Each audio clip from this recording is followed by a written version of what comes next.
Desiree, I'm 27 years old and I feel like I'm on like The Bachelor and I like long walks on the beach. Hi, my name is Desiree. I'm 27 years old and I live in Canberra. I have a 1-year-old son. Sorry, he's 2. I have a 2-year-old son and a partner. I'm going to do a kind of like a weight loss video diary. Is that called a vlog? Whatever it's called these days. I want to do one of those to kind of like follow along my my weight loss journey, which I've already started. I'm getting the gastric sleeve done in about a week's time. So I just wanted to kind of share a few things before everything, before me getting to this certain point, and also I wanted to share my journey after that. I think it's important for everyone to share these sort of things, so that people that are struggling with weight know that it's okay to do this and to make that life change. So there's a few things I wanted to talk about, a few dot points I wanted to talk about. Basically, like before I got to this point, why I'm at this point, and what's made me decide to get the surgery. I've always been overweight. I've always struggled with my weight, and I think that there's a lot of different contributors. I don't think I can pinpoint one specific thing that I can say this is what has made me overweight. Going back to the beginning, when I was younger, my parents had me very young, so I feel like there wasn't enough education around healthy living, healthy eating, and I guess just their lifestyle as well. Our lifestyle wasn't the healthiest, and that might be a contributor in the beginning, and then growing up as well. Like I come from a South American Spanish background. My dad is half Tongan, half English, so you can imagine both sides. They're very food orientated. When it comes to birthdays and Christmas and Easter and someone going on a holiday, we celebrate that, and then someone coming back from a holiday, we celebrate that, we eat food, and then there's everything. Also, me growing up and going out to live in the great big world by myself, I adopted probably a really bad food habit. It's not that I didn't know how to cook, it's that it was easier for me to buy things that weren't healthy and that weren't good for me, I guess. And also, like, your environment, I think it contributes as well. It's hard for you to live a certain way if the people around you are living the other way, and have that willpower. I guess I don't have very strong willpower as well. So when I say I'm going to start on Monday a diet, I start Monday, and then someone's eating something good, I'll have a bite, and then I'll say I'll start tomorrow. I guess a lot of people do that. You always, leave it till the Monday to start your diet, or leave it till this certain point when you start it, where you should really be starting it as soon as, like, then and there, not waiting all the time. So I think all of those things together have contributed to my weight loss. Not yet weight loss, not yet. Contributed to my weight gain. I was 107 kilos before I had my son, and then after pregnancy, I weighed about 119, 120, and then it just kind of went up from there to what I am now, between 127 to 130. I'm not sure which scale is right. I'd prefer the 127. My weight has gone up quite a bit in 2 years since I've had my son, and I don't actually know what the contributor is to that, but I know that that's a lot of weight to put on in such a short period of time.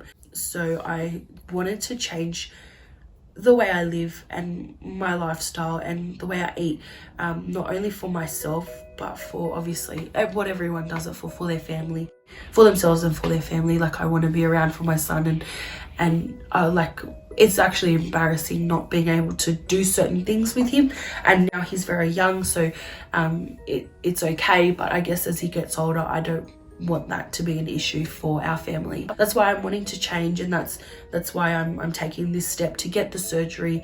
A couple months ago, my grandmother suggested that I do think about getting the sleeve or getting the surgery done. I never wanted to do it. It was in the back of my mind thinking that, you know, maybe I should, because I was always overweight, but I never really wanted to do it because I felt as though it was a cop-out. I have tried all different diets. I've tried, this is ranging from when I was like 15, 16, even a little bit younger. Like, I'm not saying that the diets don't work. I'm not saying that their model is wrong. I'm saying that for me, my willpower is hard. I struggle to follow that, especially like I was talking about earlier with all the contributors around me. So what I believe I'll get from the surgery is I feel that by getting my stomach cut in half, it will help me to control how much I eat and not have that urge to be able to say, I've eaten dinner, or I'll just slip in a second plate. I'll be able to eat before and then that's it. Kind of almost like a reset button. I can retrain myself into healthy eating habits and into, you know, to a better lifestyle. I never really wanted to do it because I felt as though it was a cop-out, and that that it would be used to just lose the weight and then be able to eat whatever I want. But I wasn't educated on what it actually meant. I feel as though I have gone to a point where I am struggling and I am asking for help, and that it's not a cop-out, that you still have to work hard, just as hard as if you didn't have it. It's just that all it's changing is that your stomach is fuller quicker. I then called a specialist in Sydney. I don't have private health insurance, so for me it would mean I would have to sign up to one and wait a year. I didn't want to do that because I wanted to get it done now, because obviously, like, a lot of people have a timeline of their life, and for me to wait a year for the surgery, then to have the surgery, then to wait longer, that doesn't fit into my timeline of life. So I wanted to get it done as soon as possible. Also, it's quite exciting to think that you'll be able to make this change so fast and be able to do that. So I wanted to do it now. So basically, I called a clinic in Sydney and I asked them if they do payment plans, and they suggested to me that I access my super if it's a life-threatening thing, that your super will allow you to access the money and use that to pay for the surgery.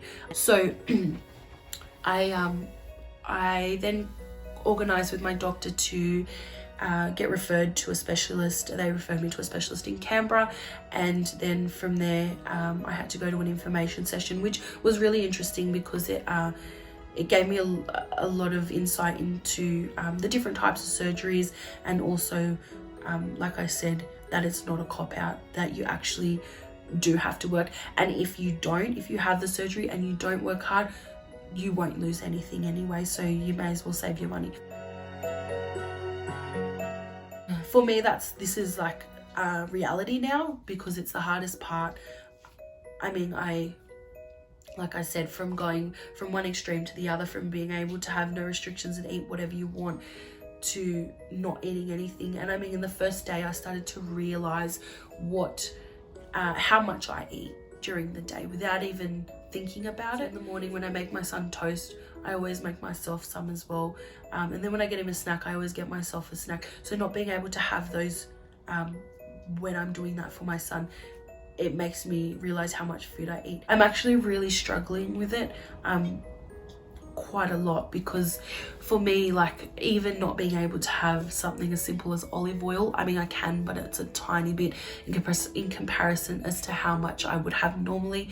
I would cook my food in it, I would have it as a dressing, I would have it in everything, and that's like a staple in my household. So for me, that's very, very hard. It's not even the fact that I can't have McDonald's or takeaway or whatever it is, it's the fact that I can't even have mangoes, or you know, you can't have the basic stuff. And this is for 2 weeks, so prior to the surgery, which is really hard. It's really, really hard for me, and I'm struggling. I don't know, like, and obviously I live in a household of 5 other people, including my son and my partner, and when they're eating and cooking, and the smells are everywhere, and you walk in and they're eating dinner, it's very hard for you to stop. So at the moment it's 200 mils of water with a shake for breakfast, lunch and dinner, and then 2.5 cups of vegetables, which I, like I said, is very hard.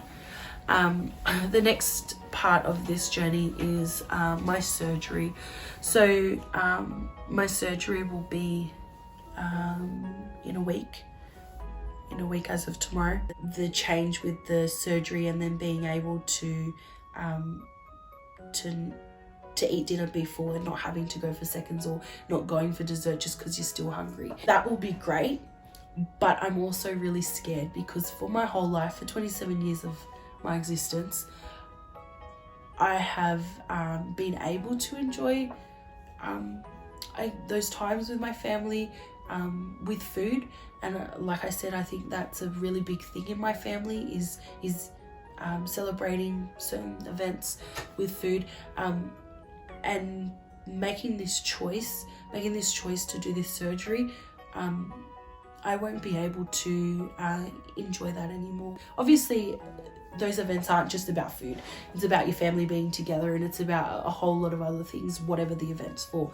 But I guess, like, when we're looking at it, this is what I'm changing about myself, and this is the part of those things that I won't be able to enjoy anymore. They did say that after the surgery and when I'm allowed to eat solids again, it will probably be 1/2 cup to a cup, and that will be probably how much I eat forever. So I think that for me is going to be very challenging, and I am going to feel a bit left out when I can't enjoy all the good stuff. Maybe I won't know any different, maybe I will, maybe I'll miss it. But at the moment, I'm really missing it because of all the pre-surgery preparation. This is my final option. Yeah, we'll see how it goes from there. I guess I will keep documenting and keep you updated as to what happens after my surgery. Yeah, thanks.